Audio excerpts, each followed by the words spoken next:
بسم اللہ الرحمن الرحیم مولا صلی وسلم دائما ابدا علی حبیبک خیر الخلق کلہم۔ چند ہی دن پہلے کلپ سنا مولانا رمضان صاحب جو کہ خطیب ہیں داتا دربار حضور داتا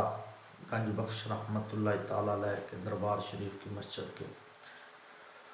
ان کا کلپ سنا، بڑا دکھ لگا اور بڑا افسوس ہوا۔ انہوں نے جو جلالی صاحب کے بارے میں اشارے کیے اور باتیں کی، تو سب سے پہلی گزارش میں ان سے یہ کروں گا کہ اللہ تبارک و تعالی کی شان اور اللہ تبارک و تعالی کی ذات ستودہ کے بارے میں جو لفظ ارشاد فرمائے گئے ہیں، سب سے پہلی بات تو قرآن پاک کے اندر اللہ نے فرمایا یوم تبیض وجوہ و تسود وجوہ، کہ یوم تبیض وجوہ چہرے کو آپ بہتر سمجھتے ہیں، اشارہ ہے کافی کہ قیامت والے دن کچھ چہرے چمکتے ہوں گے، کچھ سیاہ ہوں گے۔ جو چمکتے ہوں گے تفسیر ابن کثیر کے اندر بھی یہ بات لکھی، اور بھی کافی کتب کے اندر، کتب کثیرہ کے اندر یہ بات کہ جن کے چہرے چمکتے ہوں گے وہ اہل سنت و جماعت ہی ہوں گے۔ سب سے پہلی بات تو یہ۔ دوسری، ید اللہ علی الجماعہ، اللہ تبارک و تعالی کا دست رحمت اور دست شفقت ہمیشہ جماعت کے سر پر رہے گا، اور جماعت کون سی ہے؟ وہ اہل سنت و جماعت ہے۔ آپ جن رافضیوں کی گود میں بیٹھے ہوئے ہیں اور جن رافضیوں کو آپ نے حضور داتا گنج بخش رحمۃ اللہ تعالی علیہ کے اسٹیج پر بلایا، جن کی آپ نے خوشامد کی، اور پیر گڑبڑے شریعت پھر رہا ہے شمس الرحمان مشہدی، اس نے تو باقاعدہ ادھر سے دستار بھی کروا لی ہے تشیع کے ہاتھوں سے، اور وہ دستار اس بات پر دلالت کرتی ہے کہ ان کا مرنا اور جینا وہ شیعہ کے ساتھ ہے۔ باقی رہا معاملات آپ کبھی طاہر القادری کے گود میں جا کر بیٹھتے ہیں جو اہل سنت و جماعت کے لیے جو ہے خطرے کی گھنٹی ہے، اور کبھی آپ تشیع کی گود میں جا کر بیٹھ جاتے ہیں جو سراسر جو ہے دوزخ کا ایندھن ہیں اور دوزخ کی طرف ہی بلانے والے ہیں۔ حضرت صدیق اکبر، حضرت عمر بن خطاب، حضرت عثمان غنی، تمام صحابہ کو جو کافر کہنے والے ہیں، اور تمام صحابہ کے بارے میں بالعموم، اور امی عائشہ پاک رضی اللہ تعالی عنہا کے بارے میں، اور حضور کی باقی 3 شہزادیوں کے بارے میں جو وہ عقیدہ رکھتے ہیں، وہ کسی سے ڈھکا چھپا نہیں ہے۔ تو آپ اتنے پیسے کے لالچ میں آ گئے ہیں، اللہ تبارک و تعالی نے اگر آپ کو جیسے بھی آپ ادھر پہنچے، داتا صاحب کے دربار پر خطیب جا لگے، جیسے بھی پہنچے، میں یہ اشارہ دے رہا ہوں، آپ جیسے بھی ادھر لگ گئے، حالانکہ علامہ مقصودہ مصاب کا دور بھی رہا ہے، بڑا امن اور سکون رہا۔ اس سے پہلے جتنے بھی خطیب حضرات داتا حضور رحمۃ اللہ علیہ کے دربار کے ہیں تو بہت امن رہا۔ تو آپ کا ادھر لگنا جس طریقے سے یا جس انداز سے، اور پھر آپ کا خوشامد کرنا ایک جو ہے دائرہ اسلام سے جو خارج ہے، ان کی خوشامد کرنا، ان کے قدموں میں جا کر بیٹھنا، ان کے گھٹنوں سے لپٹنا، یہ اس بات پر دلالت کرتا ہے کہ تو بھی سچا نہیں ہے۔ اب رہا بات یہ کہ جلالی صاحب کو پکارنا اور للکارنا، سب سے پہلی گزارش تو میں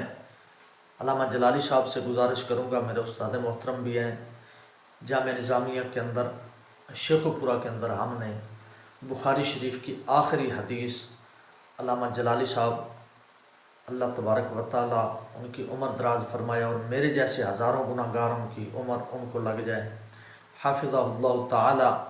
انہوں نے بخاری شریف کی آخری حدیث ہمیں پڑھائی تھی۔ تو میرے استاد محترم ہیں، ان سے میں گزارش کروں گا نہایت ہی ادب کے ساتھ اور احترام کے ساتھ کہ حضور یہ جتنے بھی پیر پھر رہے ہیں آپ کے خلاف روافض سے پیسے لے کر، اور پیسوں پہ بکے ہوئے پیر جو پھر رہے ہیں، بشمول یہ جو کپا پھر رہا ہے اقبال چشتی، یہ بھی، اور طاہر القادری، یہ سارے جتنی بھی کمپنی ہیں یہ ساری بکی ہوئی ہے تشیع کے ہاتھوں، روافظ کے ہاتھوں۔ اور ان کا بکنا میں نے جو اپنی ناقص عقل کے مطابق اندازہ لگایا ہے وہ یہ ہے کہ ان کے جتنے بھی بزرگان دین تھے وہ اللہ تبارک و تعالیٰ کے فضل و کرم سے کامل اکمل تھے۔ ان کے مجاہدے، ان کے تقوی، ان کی طہارت، ان کی پاکیزگی کے اندر ایک ذرہ برابر بھی شک نہیں ہے، وہ اتنے کامل لوگ تھے۔ لیکن جو میں نے نتیجہ نکالا ہے اپنی ناقص سوچ کے مطابق وہ یہ ہے کہ ان بزرگوں نے ان پیروں کو کوئی نہ کوئی بد دعا دی ہے، یا وہ ناراض ہو کر دنیا فانی سے ان حضرات سے گئے ہیں، جس کی وجہ سے ان کو یہ خمیازہ بھگتنا پڑ رہا ہے کہ کبھی اس در جا کر بیٹھ جاتے ہیں، کبھی اس در جا کر بیٹھ جاتے ہیں، حالانکہ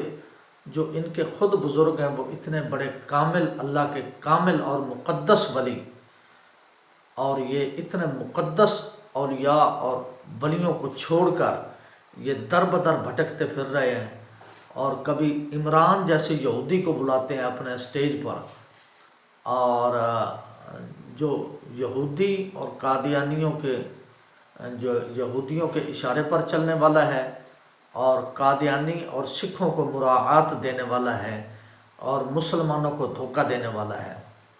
اس کو کبھی بلا لیتے ہیں، اس کے در پر اس کے گھٹنوں کے اندر بیٹھ جاتے ہیں۔ اور مفتی اقبال چشتی جو اپنے آپ کو کہتا ہے کپا، اس نے جو لفظ کہے ہیں اور بکواس کی ہے کہ جی اس کو دیکھ کر ہمیں علامہ عبدالستار خان نیازی یاد آ جاتا ہے۔ اور کمینے تجھے شرم نہیں آتی، تجھے حیا نہیں آتا یہ لفظ بولتے ہوئے؟ اس کمینے اور بغیرت قسم کے بندے کو تو جو ہے علامہ عبدالستار خان نیازی رحمۃ اللہ علیہ کے ساتھ ملاتا ہے۔ وہ غیرت و حمیت کے تاجدار تھے اور یہ بغیرتوں کا آئی جی ہے، اس کو تو ان سے ملاتا ہے، تجھے شرم نہیں آتی یہ بات کرتے ہوئے؟ کتنے پیسے اس نے دے دیے ہیں؟ دعا کر کہ اللہ تبارک و تعالیٰ تیرا حشر اس عمرانے کے قدموں میں کرے، اور ہمارا حشر علامہ عبدالستار خان نیازی، علامہ نورانی رحمۃ اللہ علیہ، اور استاد محترم علامہ خادم حسین رضوی،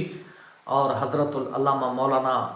قبلہ ڈاکٹر آصف اشرف جلالی صاحب کے قدموں میں اللہ کرے۔ تو اتنے غلیظ لفظ بولنا، رسپیکٹ کرنا، فلاں کرنا، تو حضور یہ لوگ اپنے بزرگوں کے بھٹکے ہوئے ہیں، بد دعا شدہ ہیں، ان کے بھگائے ہوئے ہیں، یہ بھگوڑے ہیں۔ جب یہ بھگوڑے ہیں حضور، یہ اپنے آباء و اجداد جن کا یہ صدقہ کھا رہے ہیں، تو یہ ان کے کچھ نہیں لگے جن کی وجہ سے ان کو عزت ملی، اتنا مقام ملا، اتنی بلندیوں پر یہ پہنچے، یہ ان کے کچھ نہیں لگتے حضور، تو کسی دوسرے کے کیا لگتے ہیں؟ اور پھر ان کو پتہ نہیں ہے کہ تشیع حضرات میرے نبی کے یاروں کے کتنے مخالف ہیں، یہ ان کے خلاف بھی اتنی بک بک کرتے ہیں، اور اتنی بکواسیات اور اتنی غلیظ عبارات ہیں ان کی۔ اگر میں ایک ایک عبارت پیش کروں ان کی جو ایران سے کتابیں چھپ کر آئی ہیں تو آدمی کی عقل دنگ رہ جائے، تو میں وہاں نہیں جانا چاہتا کتابوں کی طرف۔ تو میں نے نہایت دکھ کے ساتھ یہ بات عرض کی ہے کہ بار بار یہ رمضان سیالوی جو کہہ رہا تھا کہ توبہ کر لیتے ہیں، فلاں کرتے ہیں، بی بی پاک کی بارگاہ میں گستاخی کی، اس طرح کی تجھے غیرت نہیں آتی اتنی بات کرتے ہوئے؟ تو جلالی صاحب کے سامنے ابھی طفل مکتب ہے، تو بیٹھنے کے لائق نہیں ہے۔ یہ تو بیچارہ پیسہ تھا جو چل کر تو ادھر خطیب لگ گیا اور اتنی عزت تو نے حاصل کر لی، ورنہ تو ان کے قدموں میں بیٹھنے کے لائق بھی نہیں ہے۔ جو میں نے تیری گفتگو سنی ہے اور جتنے بھی تیرے خطابات ہیں وہ سامنے رکھ کر دیکھا جائے تو علامہ جلالی صاحب کے سامنے طفل مکتب بھی نہیں ہے۔ تو ایسی باتیں کرتا ہے، گستاخی کی، فلاں کی۔ جس کمینی کی وجہ سے یہ معاملات چلے، جس کنجری کی وجہ سے یہ معاملات چلے، وہ تیری ماسی لگتی ہے یا تیری اماں لگتی ہے؟ اور پھر اسٹیجوں پر کھڑے ہو کر تم لوگوں نے کہا بہن ہم تمہارے ساتھ ہیں۔ وہ بھی تمہارے ہی دوست ہیں جنہوں نے کہا تھا اسٹیجوں پر فون کر کے کہ بہنا پریشان نہ ہونا، ہم تیرے ساتھ ہیں، فلاں ہیں۔ کیا یہی غیرت تھی؟ چھوڑ دو سنیت کو چھوڑ کر پکے پکے ادھر ہو جاؤ، تاکہ پتہ تو چلے نا کہ یہ سنی نہیں ہے بلکہ سنیوں کے دشمن ہیں، جو سنیوں کے اندر رہ کر سنیوں کو نقصان پہنچا رہے ہیں۔ ایک طرف تو ہونا تاکہ پتہ چلے۔ پھر جلالی صاحب کو چیلنج کرنا تیرا تو اس طرح ہے کہ جس طرح ایک مکوڑے نے کہا تھا، کیڑے نے کہا تھا اپنی ماں کو کہ اماں آسمان جو ہے میری کمر کے اوپر کھڑا ہوا ہے، تو میری کمر نے آسمان کو تھاما ہوا ہے۔ یہ جلالی صاحب سے گفتگو کرنا اور اس طرح کی باتیں کرنا تو تیری اس طرح ہے۔ تو خدارا اگر آپ کو شیعوں سے اتنی بڑی محبت ہے اور اتنی عقیدت ہے تو پھر شیعوں کے ساتھ مل جائیں، جا کر داتا صاحب کی خطابت چھوڑ دیں، یا پھر پکے اہل سنت و جماعت ہو جائیں۔ اور ایک اور بات میں عرض کرتا چلوں، جن کے قدموں میں بیٹھ کر تو سبق حاصل کرتا نا تر قادری، آپ کو شاید پتہ نہیں ہے کہ حضرت خواجہ معین الدین اجمیری چشتی رحمۃ اللہ علیہ چھتر کھا کر آیا دربار شریف سے۔ تو اگر خدا نہ خواستہ تیرا یہی معاملات رہے تو بھی اہل سنت و جماعت جو غیرت مند سنی ہیں ان کے ہاتھوں تو بھی چھتر کھائے گا، اور پھر مجھے بتانا جب تو چھتر کھائے گا۔ تو باز آ جاؤ ان باتوں سے، اور اپنے بڑوں کا ادب سیکھو اور تعظیم سیکھو، اور چھوٹوں پر شفقت کرو، اور اہل سنت و جماعت کو اپنے فتنوں سے محفوظ رکھو۔ یہ آپ کی بڑی مہربانی اور شفقت ہوگی۔